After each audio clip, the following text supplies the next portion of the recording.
What's up, Menzuo Universe Book Club? We just wrapped up chapter 2 of Menzuo, The Calling of the Sun Prince, The Big Move. Steven and Krystal Hall have finally adopted Jammal, and now he is a part of their beautiful family. They just packed up their house, said goodbye to all their friends, and are ready to move from Seattle, Washington, all the way across country to Springfield, Massachusetts. Now let's get ready for chapter 3, The Journey with the Hall Family, and see what's in store for all of them. Now, before you go, please like, share, and subscribe to our YouTube channel and also our Patreon. We cannot do this without you, and all your support helps us to grow and reach as many people as possible. So click the links down below, and I'll see you soon. Chapter 3, A New Start for the Hall Family. Later that afternoon, the Halls were back at their home with a new addition to their family. Steven stroked Jammal's head as they walked in. "This is it, son. We're home." Jammal kicked his legs with excitement. Krystal gave Steven a hug and a kiss. "This is the happiest day of my life. We are finally parents." Steven hugged his wife back as they both looked at their son. They took Jammal up to his room and put him down into his new crib. "This is your room, baby," Steven said. "I know that we're only going to be here for a couple more weeks, so this is it for now." Jammal smiled at them, then suddenly yawned. His eyes grew heavy and closed within seconds. He was asleep before he knew it. "Wow, he must have been really tired," Steven said while they stood over the crib and watched him sleep. They stood there for a few minutes, admiring the sweet gift that had been given to them. Their hearts were filled with an abundance of love and joy. To finally have a complete family was what they both had dreamed of for the past few years, and now it was a reality. After Steven and Krystal got their fill of watching their baby, they both stroked his little head and gave him a kiss. "Come on, honey. We have a lot of packing to do." "He will be fine for a while," Steven insisted. As the Halls prepared for their cross-country move, they enjoyed every minute that they could with Jammal and with their friends who they would be leaving behind. They invited them over to the house and threw a welcome to the family party for the new baby boy. Jammal enjoyed seeing all of the different people that came to visit, as well as his new parents. Steven and Krystal spent the majority of their time getting to know Jammal a little better. For them, to understand what a baby needed was something they picked up very quickly. They were becoming great parents. In between the feedings and diaper changes, Steven and Krystal played with the baby every chance they could. Jammal was an interesting child. He seemed to always have a smile on his face and didn't have any problem sleeping throughout the night. On many occasions, Steven and Krystal would sit up and watch their little sweet boy sleep well into the early hours of the morning. They didn't mind the lack of sleep. They were fueled by love. On their last day in Seattle, the Halls were ready for their big move. The last bag was packed and the final door was locked. Steven and Krystal stood in the doorway and looked at the house one last time. Jammal was resting comfortably as he looked at his father. "Well, honey," Steven said as he pulled his wife closer to him, "this is it. Our new life is waiting for us in Springfield." Krystal sighed while wrapping her arms around Steven's waist.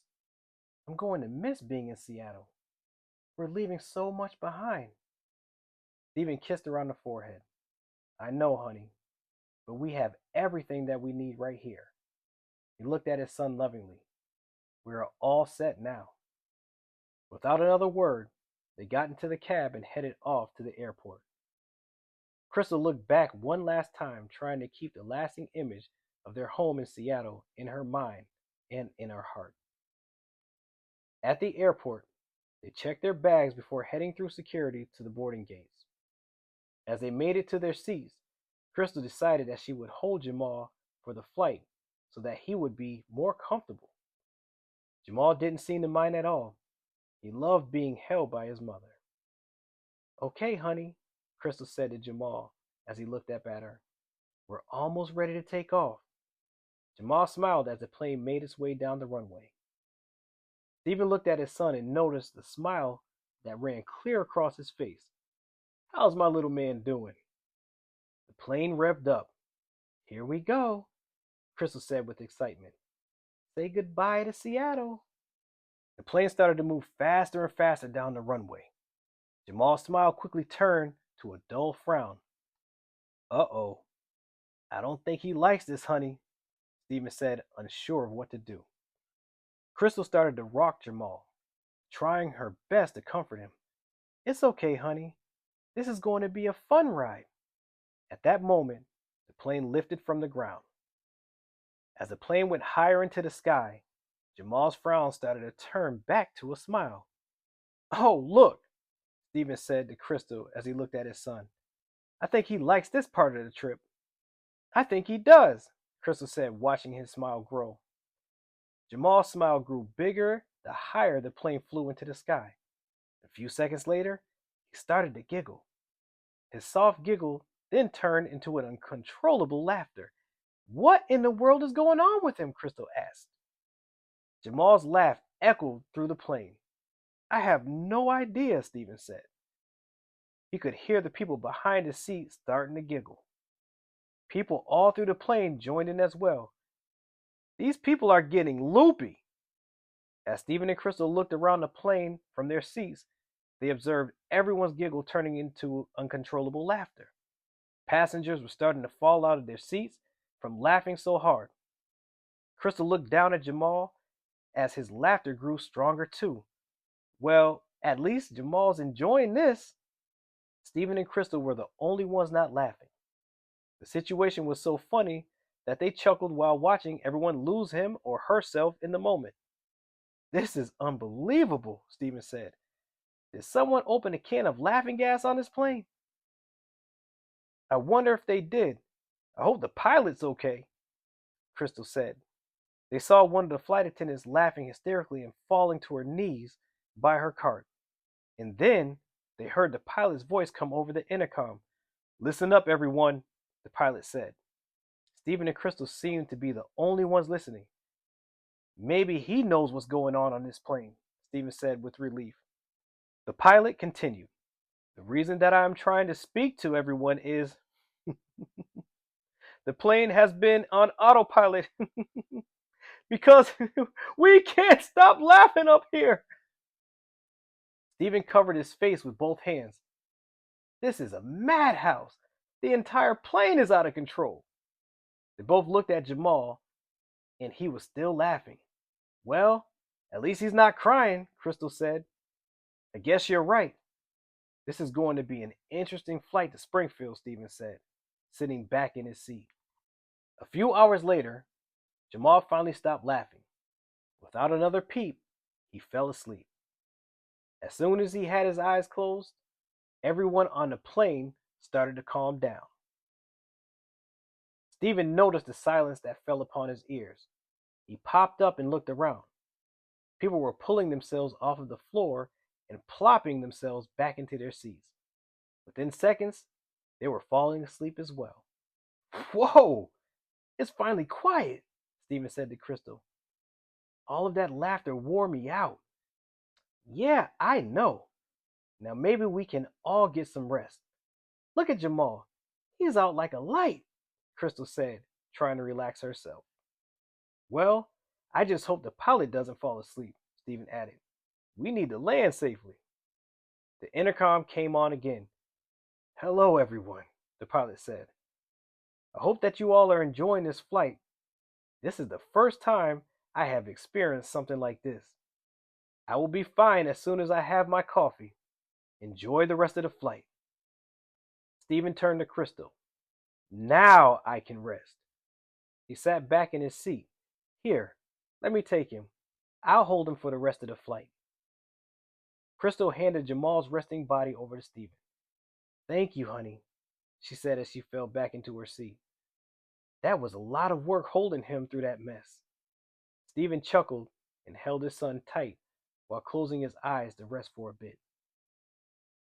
He and his wife could only hope that the rest of the flight would be as peaceful. When the plane finally landed, everyone stood up from his or her seat. They looked worn down and beat up. All of the laughing and falling all over the plane had zapped every bit of energy out of them. The people walked off of the plane looking like zombies. No one had a clue about what had caused the silliness. One man walked by Steven and Krystal shaking his head. Man, oh man, that was the weirdest flight that I have ever been on. I don't think I can last through another flight like that. He grabbed his bag and walked off the plane. The halls were the last ones to exit. Even the flight attendants and the pilots barely had any energy to say goodbye. Steven was holding Jammal. I'm glad that's over. Look, honey, he's still sleeping. Krystal shook her head. Good. I know he needs it.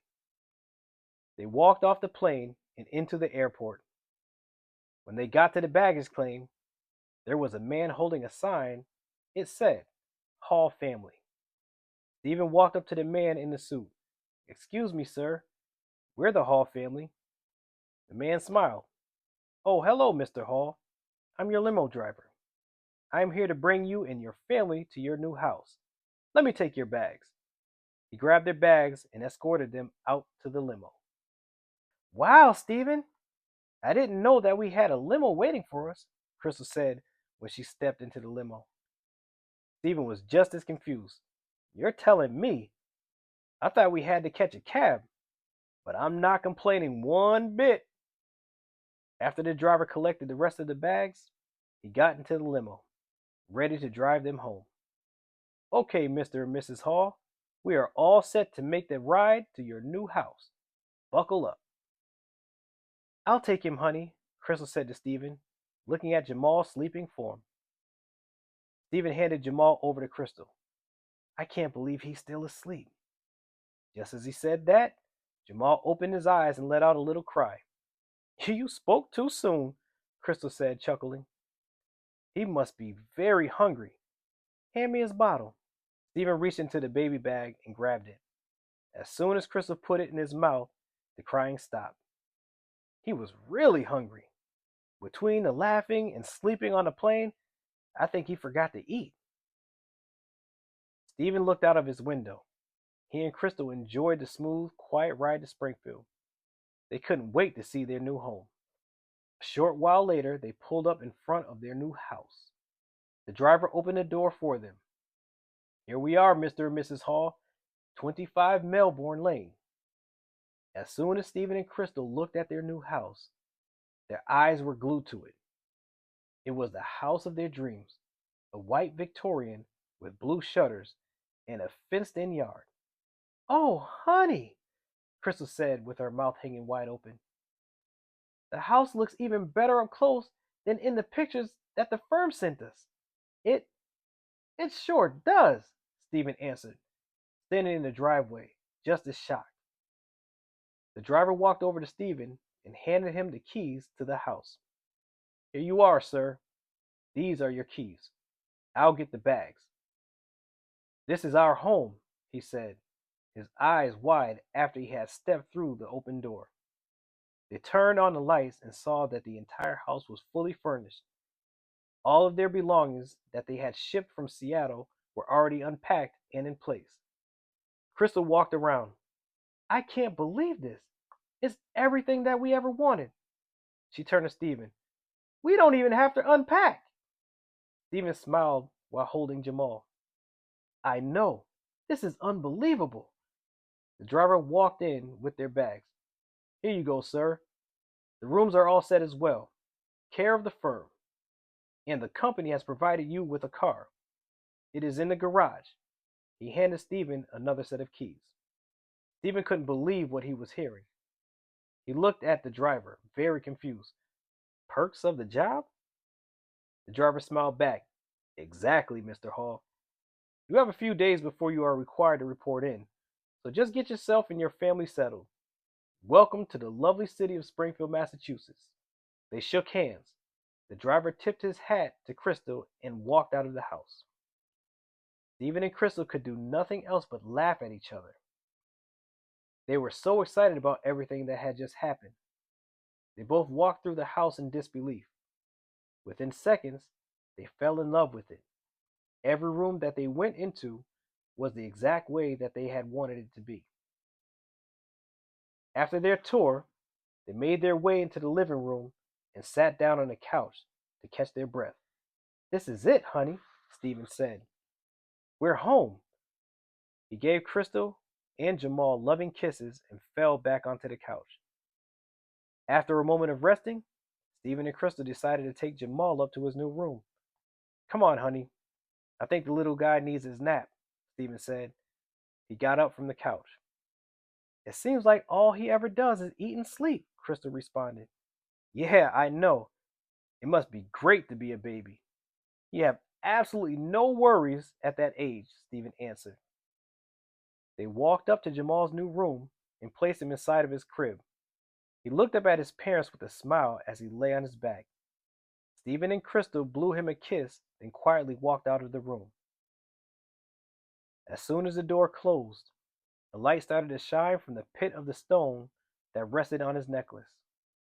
It looked as if the sun was rising from it. Suddenly, Solar appeared from the stone and floated in front of Jammal. The light shined on his face, giving off a calming vibe. As Jammal reached up to touch the light, Solar floated down to the baby's hand. Jammal could feel the warmth that Solar was giving off.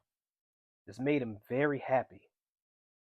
As Solar rested in the palm of Jamal's hand, he started to speak. "Hello, my prince. I am Solar, and I have a secret to tell you. I was once known as Prince Menzuo, your older brother. I am glad that I have been given the gift of being your protector. I know that you are too young to understand me and my purpose for being here, but I just had to get a better look at you. You seem to be adjusting well with your Earth parents." Solar floated towards the ceiling. Then he continued. "Just remember these words, Prince Menzuo. I will always be by your side." Solar floated back into the stone as Jammal finally fell asleep. The rest of the day went by fast. Steven and Krystal enjoyed the evening feeding and bathing Jammal. After they put on his pajamas, he played with his parents for a few more hours.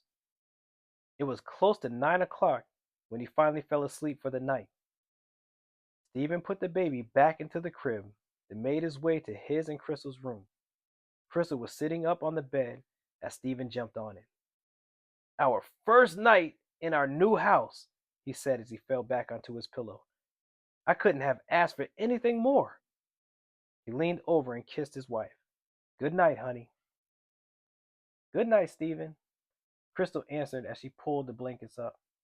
She reached over and turned off the light and fell asleep. Meanwhile, in Jamal's room, Solar saw that the little prince was a little fidgety in his new crib. He reappeared from the stone and floated up to the ceiling. "Do not worry, my prince. This should help you sleep well tonight," Solar said in a calm tone. The ceiling was filled with many different colors. As they blended into each other, a vision of a crystal clear river and waterfalls appeared just above Jamal's head. The sound of the water hitting the rocks was very soothing, and it calmed the little prince. A peaceful night indeed was in store for him. His new life in Springfield was about to begin.